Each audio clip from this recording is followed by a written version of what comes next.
Walk into the cleaning aisle today and it feels like every little household problem has its own bottle, brush, spray, packet, pod, wipe, machine, scent booster, and special container. There is a product for the sink, another for the counter, another for the refrigerator, another for the air, another for the floor, and 3 more for problems nobody named 50 years ago. And yet, many homes still feel harder to manage than they should. The refrigerator is full, but food still gets wasted. The counters are larger, but they still collect mail, mugs, chargers, and crumbs. Closets are bigger, but clothes still pile up. Cabinets are deeper, but nobody can find what is hiding in the back. Modern homes gained convenience, but many lost the small daily habits that kept problems from growing. In the 1950s, many women did not think of these things as clever tricks. They were not trying to create household hacks. They were simply doing what had to be done with what they had. A smaller kitchen had to work harder. A weekly grocery trip had to stretch. A towel had to last. Leftovers had to be noticed. A sink could not be ignored for 3 days because the whole kitchen would feel worse by morning. If this kind of old household wisdom makes you think of a mother, grandmother, aunt, or neighbor who could keep a home running with very little wasted, subscribe and stay with us. These simple routines still have a lot to teach, especially in homes that feel too full and too busy. The first forgotten hack was the use-it-first shelf in the refrigerator. A 1950s woman did not need a fancy label maker to know which food needed attention. In many homes, there was a quiet rule inside the icebox or refrigerator. The oldest food went where it could be seen. Leftover potatoes, a small bowl of peas, half a tomato, cooked meat from supper, a little gravy, or yesterday's rice did not get shoved into a dark corner and forgotten. It had a place. That place might have been the front of the shelf. It might have been a certain bowl with a saucer over it. It might have been one side of the refrigerator where the family knew the food was waiting to be used. The point was simple. Food that needed to be eaten first had to be visible first. This worked because it fought one of the biggest causes of waste: forgetting. A woman planning lunch did not have to dig through 10 containers. She opened the door and saw what needed to become soup, hash, sandwiches, casserole, or tomorrow's side dish. Today, many people buy more containers to organize leftovers, but the food still disappears because there is no routine attached to it. The 1950s method was not only storage, it was a decision made ahead of time. This food gets used before new food gets opened. And when you think about it, that tiny habit protected more than the refrigerator. It protected the grocery budget. It protected the work that had already gone into cooking. It also kept the kitchen from becoming a place where good food quietly spoiled behind newer purchases. The second hack was wiping the kitchen sink dry before bed. This sounds almost too simple, but in many homes, the kitchen sink was treated like the final signal of the day. After supper, after dishes, after the last glass of water, the sink was rinsed, wiped, and left dry. Not perfect, not polished for company. Just clean enough that morning did not begin with yesterday's mess. There is something powerful about waking up to a dry sink. It tells the whole room that the day is not already behind. No sour smell, no sticky ring, no damp sponge sitting in dirty water, no breakfast dishes landing on top of supper dishes. The kitchen feels ready before anything else has happened. A 1950s woman understood that the sink was not just one small spot. It was the center of the kitchen's rhythm. If the sink was full, the counter became full. If the counter became full, cooking became harder. If cooking became harder, meals became rushed. One neglected place could pull the whole room out of order. Modern homes often wait until a mess is big enough to schedule. The old habit worked because it stopped the mess while it was still small. A dry sink at night meant less scrubbing later, fewer odors, fewer stains, and a calmer morning. Did your mother or grandmother ever have a rule about not going to bed with dishes in the sink? For many families, that was not about being fussy. It was about giving tomorrow a clean place to begin. The third hack was using newspaper to absorb odors and moisture. Before paper towels were used for every tiny job, old newspapers had a second life all over the house. They lined trash bins, they sat under muddy shoes, they were placed in vegetable drawers to catch moisture. They helped wrap messy scraps, they protected tables during small jobs. Sometimes they were even used to help reduce smells in places that needed a little help. The reason newspaper worked was simple: it absorbed. It caught drips, held moisture, and created a cheap barrier between the mess and the surface underneath. A trash can stayed cleaner because the bottom was protected. A drawer stayed fresher because extra dampness was not sitting directly against the surface. Shoes could dry without leaving dirt across the floor. This was the kind of habit that made sense in a home where nothing was wasted quickly. The newspaper had already been read. Before it was thrown away, it could still do one more job. Today, we often buy special liners, deodorizing packets, disposable mats, drawer pads, and scented products for problems that an old newspaper once handled well enough. That does not mean newspaper was perfect for every job, but it shows how practical the thinking was. Before buying something new, a 1950s woman often asked, "What do I already have that can solve this?" That question alone could change a whole household. The fourth hack was keeping one cleaning rag in every major room. This was one of those quiet systems that kept small messes from becoming Saturday work. A rag might hang under the kitchen sink, near the bathroom, in the laundry area, or by the back door. It was not decorative. It was not special. It was there because messes are easier to handle when the tool is already close. A toothpaste spot on the bathroom sink could be wiped before it hardened. A spill near the stove could be handled before it spread.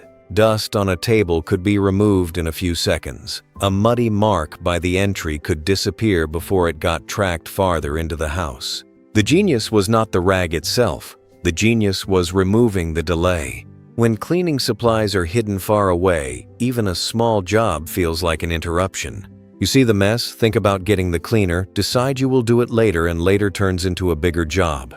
But when a cloth is already within reach, the task barely becomes a task at all. Older homes stayed under control with fewer products because they didn't wait for cleaning day. They touched the house in small ways all day long. This system took effort and often fell heavily on women. The point isn't to pretend the era was easy, but to notice that the routine itself worked. A home stayed cleaner when small problems were handled close to the moment they appeared.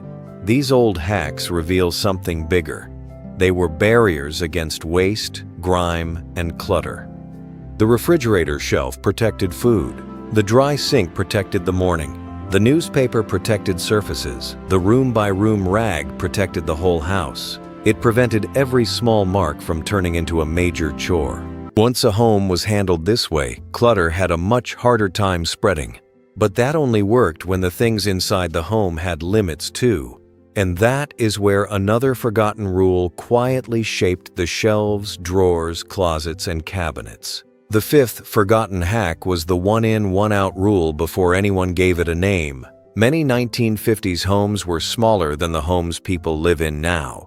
Closets were not built to hold several seasons of clothing, extra blankets, holiday bins, backup appliances, old electronics, and things nobody had touched in years. Kitchen cabinets were not meant to swallow endless mugs, plastic lids, novelty gadgets, and half a dozen versions of the same tool. So women had to be more careful about what entered the house. If a new dish towel came in, the worn one might become a cleaning rag. If a new apron was bought or sewn, the old one might be patched for rough work or cut into cloths. If a new baking dish arrived, an older, cracked one had to prove it still had a reason to stay. If a drawer became too full, something was sorted before the drawer stopped closing. This was not always a formal rule spoken out loud. It was often just the logic of living with limits. A small house punished clutter quickly. There was not enough space to ignore extra things forever. That pressure created discipline. Women did not always have the money to buy freely, and many families could not afford to waste what they owned. But because space was limited, every object had to keep earning its place. Modern homes often do the opposite. We buy organizers after the clutter appears. We add baskets, bins, shelves, drawer dividers, rolling carts, and plastic tubs. Sometimes those things help, but sometimes they only make clutter look more polite. A 1950s woman often understood something many homes have forgotten. Storage is not the same as order. Order begins when the home has limits. The sixth hack was dusting with a slightly damp cloth instead of pushing dust around. Before every surface had its own spray, many women used a simple cloth with just enough moisture to catch dust instead of sending it into the air. The cloth was not dripping wet, it was only lightly damp. The kind of cloth that could run across a windowsill, table, dresser, or shelf and actually pick up what was sitting there. This mattered because dry dusting can sometimes move dust more than remove it. It lifts it, scatters it, and lets it settle again somewhere else. A slightly damp cloth gave the dust somewhere to go. It also made dusting feel less like a special event. You did not need to gather 5 products. You did not need a scented spray for every room. You needed a cloth, a little water, and the habit of noticing surfaces before they looked neglected. In many 1950s homes, dust was controlled through rhythm.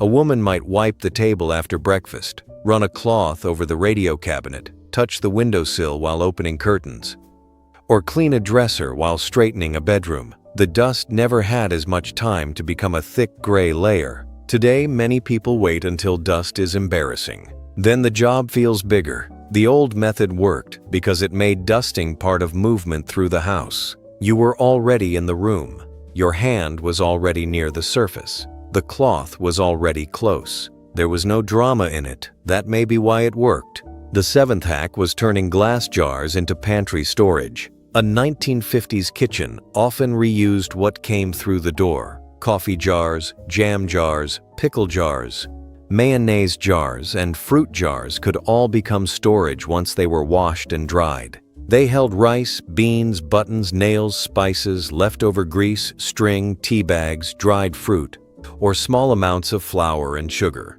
This was not just thrift. It was visibility. A pantry shelf full of clear jars told a woman what she had. She could see when rice was low, when beans needed using, when sugar was running down, or when a small amount of something should be added to the next shopping list. Food did not hide as easily when it was standing in a glass jar. Modern pantries often have the opposite problem. Food comes in bags, boxes, pouches, cartons, and oversized containers. Half the time, the same ingredient gets bought twice because the first package is buried behind something else. Then the pantry looks full, but meals still feel hard to plan. Glass jars helped solve that. They made the pantry honest.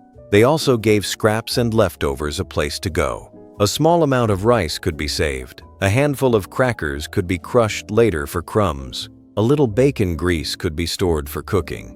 A few buttons could be collected instead of lost. The jar turned small leftovers into useful supplies. Do you remember seeing jars lined up in an older kitchen, garage, pantry, or basement? Many families had a shelf like that, and every jar seemed to have a purpose. The 8th hack was keeping bathroom supplies limited to what actually got used. The 1950s bathroom was often small. Many homes had only one bathroom for the whole family, which meant the sink, medicine cabinet, tub ledge, and towel space had to stay under control. There was not much room for 20 bottles, 6 half-used lotions, expired products, extra tools, and piles of things waiting for attention. So the bathroom stayed simpler because it had to. A woman might keep soap, toothpaste, a comb, a razor, a few hair items, basic medicine, towels, and the grooming products the family truly used. The room was not empty, but it was not treated like a storage closet. That made cleaning the entire room much faster and more efficient. The sink could be wiped without moving a crowd of bottles. The tub ledge did not collect sticky rings from products nobody finished. The medicine cabinet did not become a hiding place for things long past their usefulness. Modern bathrooms often suffer from too many choices. There are products for skin, hair, scent, shine, moisture, volume, scrubbing, soaking, spraying, and covering up other products. Before long, the bathroom holds more than it can comfortably serve. The older rule was plain: if it is not being used, it does not deserve the best space.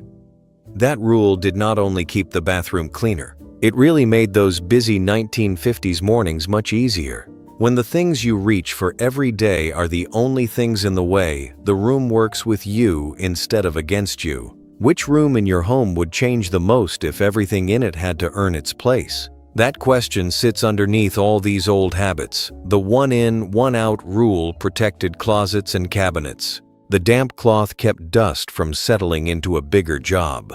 The glass jar made pantry shelves readable. The small bathroom supply rule made the easiest room to clutter easier to clean. None of these required a machine. None required a shopping trip. They worked because the home had boundaries, and once those boundaries were in place, 1950s women could handle the problems that quietly cost a family the most: wasted food, tired clothes, laundry piles, little odors, and small repairs left too long. The ninth forgotten hack was airing out clothes before washing them. Today, it is easy to treat the laundry basket like the first stop for anything worn once. A shirt comes off, into the basket it goes. A sweater is worn for a few hours, into the pile it lands. A dress is tried on, changed out of, and somehow it ends up waiting for wash day. In many 1950s homes, laundry was too much work for that. Washing clothes often took more time, more effort, and more planning than it does now. Even with washing machines becoming more common, laundry still meant sorting, soaking, hanging, ironing, folding, and putting away. Clothes were not tossed into the wash casually if they did not need it. So one old habit was simple: air the garment first. A blouse that had only been worn lightly might be hung near a window. A wool skirt might be brushed and allowed to freshen. A coat could be placed where air could move around it. A dress might be hung carefully instead of being crushed into a hamper. Aprons protected clothes during cooking and cleaning, which meant the dress underneath did not need washing as often. This did not mean wearing dirty clothes. It meant knowing the difference between something truly soiled and something that simply needed air, brushing, or a little attention. That habit saved fabric. It saved water. It saved soap. It saved time. It also kept laundry from becoming a mountain. Modern convenience made washing easier, but it also made people quicker to wash things that might not need it yet. The old way forced a question before the basket filled. Does this need laundering, or does it need care? That small pause could make clothes last much longer.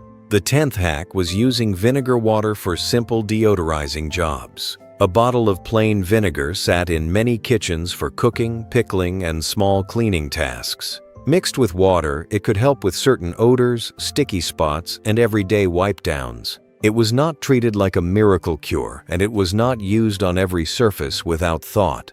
But it was one of those humble household helpers that earned its place because it was cheap, familiar, and useful. A woman might use diluted vinegar to freshen a trash can, wipe a sour-smelling surface, rinse certain glass items, or help remove a stale odor from a small area. It cut through some smells instead of only covering them with perfume. That mattered in a time when many homes did not have a cabinet full of sprays. The goal was often to remove the source of the smell, not just make the room smell like flowers for 20 minutes. There is a difference. A strong scent can fool the nose, but it does not always solve the problem. If the trash can is dirty, it needs wiping. If the refrigerator has a forgotten spill, it needs attention. If a dishcloth smells sour, it needs washing and drying properly. Vinegar water helped with some of those everyday jobs because it fit into the larger rhythm of cleaning the source. The real hack was not vinegar alone. The real hack was noticing odors early. A 1950s woman knew that a small smell could become a big one if ignored. A damp rag left in the sink, a trash bin with scraps, a refrigerator drawer with spoiled produce, or a mop that never dried could make a clean room feel dirty. So odors were handled close to where they began. That is why simple supplies worked so well. They were backed by routine. The 11th hack was saving stale bread for crumbs, meatloaf, and casseroles. Bread was not thrown away the moment it lost softness. In many homes, stale bread had a second purpose. It could be dried for crumbs, cubed for stuffing, soaked for meatloaf, used in bread pudding, toasted for soup, or turned into a topping for casseroles. This was ordinary kitchen wisdom. A woman who watched the grocery budget closely did not see stale bread as trash right away. She saw tomorrow's supper stretched a little farther. She saw a way to make a pound of ground meat feed more people. She saw a topping for a dish that would make leftovers feel new. She saw a small savings that, repeated all year, actually mattered. Today, food waste often happens because food becomes inconvenient. It is not spoiled yet, but it is not exciting. It is not fresh enough for the first plan, so it gets ignored until it has to be thrown away. The 1950s kitchen had less patience for that kind of waste. Not because every woman loved cooking from scraps, but because the household often depended on making things stretch. Leftovers had to be folded into meals. Stale bread had to be given another job. A little gravy, a few vegetables, or a small piece of meat had to become part of something else. This was skill. Quiet skill, but skill all the same. It also changed how a woman looked at the kitchen. Food was not only what sat on the plate at dinner. Food was an ingredient waiting for its next use. A dry heel of bread was not impressive by itself, but in the right hands, it helped hold a meal together. The 12th hack was keeping a small mending basket visible. A missing button used to be a small job. A loose hem was a small job. A tiny tear at a seam was a small job. But only if it was handled early. That is why many women kept a mending basket, button tin, or sewing box nearby. It might sit beside a chair, in a cabinet, near the laundry area, or in the living room, where evening work could be done while the family talked or listened to the radio. Inside were needles, thread, buttons, pins, scraps, scissors, and little pieces saved because they might be useful later. The point was not to turn every woman into a professional seamstress. The point was to stop small damage from becoming the end of a garment. A shirt with one missing button could be fixed in minutes. A dress with a loose seam could be saved before the tear spread. A sock could be darned. A towel could be patched for rougher use. Clothing moved down through levels of service instead of going straight from nice to trash. That practical way of thinking protected money and household savings. It also created respect for the work already inside an object. Someone had paid for that shirt with their hard-earned money. Someone had washed it, ironed it, worn it, and cared for it. Throwing it away over a tiny repair would have seemed careless in many homes. Did anyone in your family keep a button tin, a little sewing kit, or a basket of things waiting to be mended? For many people, that memory is tied to a very specific sound: buttons clicking in a tin, scissors closing, thread being pulled through cloth, a woman holding fabric close to her face under a lamp. These were not glamorous household hacks. Airing clothes, wiping odors early, saving stale bread, and mending small tears did not look dramatic, but they protected the home in quiet ways. They kept laundry smaller, food useful, clothing alive, and money from slipping away through tiny daily losses. And once a woman learned to stop waste at that level, the whole house began to feel different. It was not only cleaner, it was steadier. The final habits were the ones that gave that steadiness a shape at the beginning and end of each day. The 13th forgotten hack was the 10-minute room reset before leaving the house. In many 1950s homes, a woman did not always wait until the house was truly messy before she straightened it. She knew that a room could lose its order in small ways. A newspaper left on a chair, a cup on the side table, a sweater over the sofa, shoes near the door, a toy in the walkway, a cushion turned sideways. None of these things looked terrible by itself, but together they made the whole room feel neglected. So before leaving the house, or before moving from one part of the day to another, she might do a quick reset. Not a deep clean, not a full chore session, just 10 minutes of putting the room back into shape. The dishes went closer to the kitchen. The mail was stacked where it belonged. The shoes were moved, the blanket was folded, the table was cleared, the chair was straightened. The room was made ready to receive the family again. This worked because it stopped mess from becoming familiar. That is one of the quiet dangers of clutter. The longer it sits, the less you see it. A pile on the chair becomes part of the chair. A basket in the hallway becomes part of the hallway. A stack on the counter becomes part of the counter. After a while, the home teaches your eyes to ignore what your hands should have handled. The 10-minute reset broke that pattern.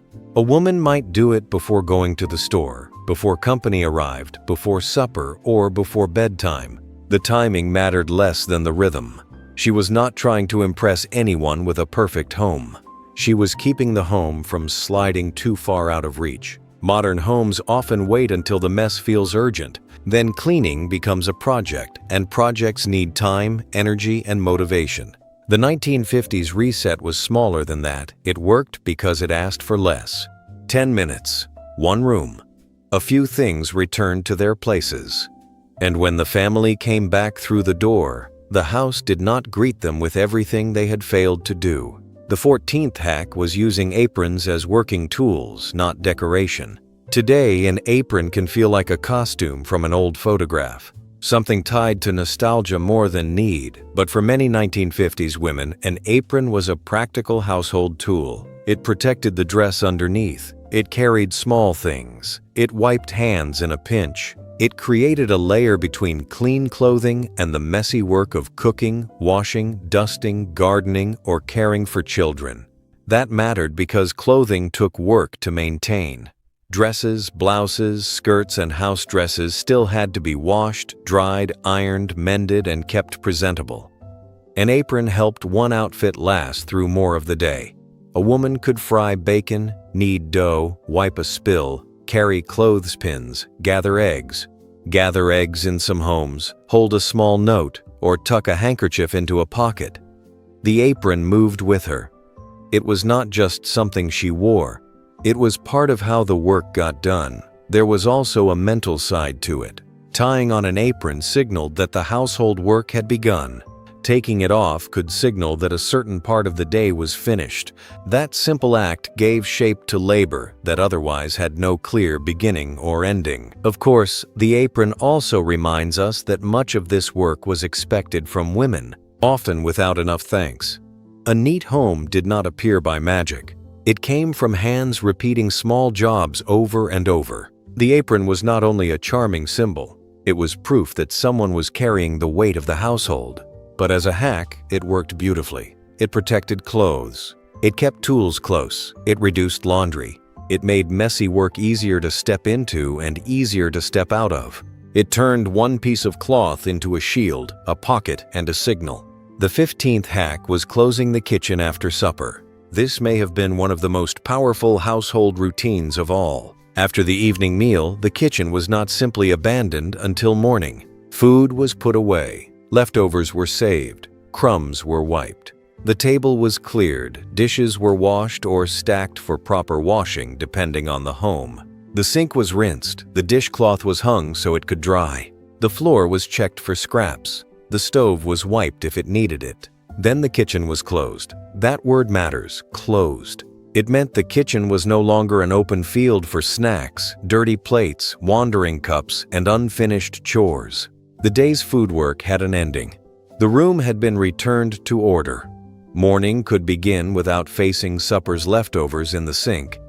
This habit made the whole house feel calmer. A closed kitchen sent a message: the day has been handled. Not perfectly, not extravagantly, but enough. Modern kitchens often stay open all night. Someone gets a snack, someone leaves a spoon, someone opens a package, someone sets a glass down. Someone says they will deal with it later. By morning, the kitchen has collected little evidence of everyone's exhaustion. The 1950s habit worked because it protected the most important room in the house before the family slept. It also connected many of the other hacks. The use-it-first shelf helped leftovers get saved properly. The dry sink made morning easier. The rag nearby handled the quick wipe. The newspaper might protect the trash bin. The jars kept pantry items visible. The habit of saving food turned scraps into tomorrow's plan. Nothing stood alone. Each small routine supported another one. That is the real reason these forgotten household hacks worked. They were not random tricks pulled out only when something went wrong. They were part of a rhythm. A woman did not wait for the home to become overwhelming and then try to rescue it with a burst of energy. She kept touching the home in small ways so it never drifted too far. The point is not to go back to the 1950s. That era carried pressures and limits that many people are glad to leave behind. But some of the household wisdom deserves to be remembered. The old routines show us that a calmer home does not always come from buying more. Sometimes it comes from seeing what is already there, using it well, and giving the day a proper ending. A shelf in the refrigerator, a dry sink, a damp cloth, a jar saved from the trash, a button tin, a rag within reach, an apron tied at the waist, a kitchen closed before bed. Small things, but small things repeated can change the feeling of a home. If this brought back a memory of your mother, grandmother, or a woman who seemed to keep everything running with quiet skill, subscribe before you go. There are many more forgotten routines worth bringing back, not because the past was perfect, but because some of its simplest habits still work. And maybe tonight, before the lights go out, one old habit can begin again. The counter cleared, the towel hung, the sink wiped dry, and tomorrow made just a little easier before it even arrives.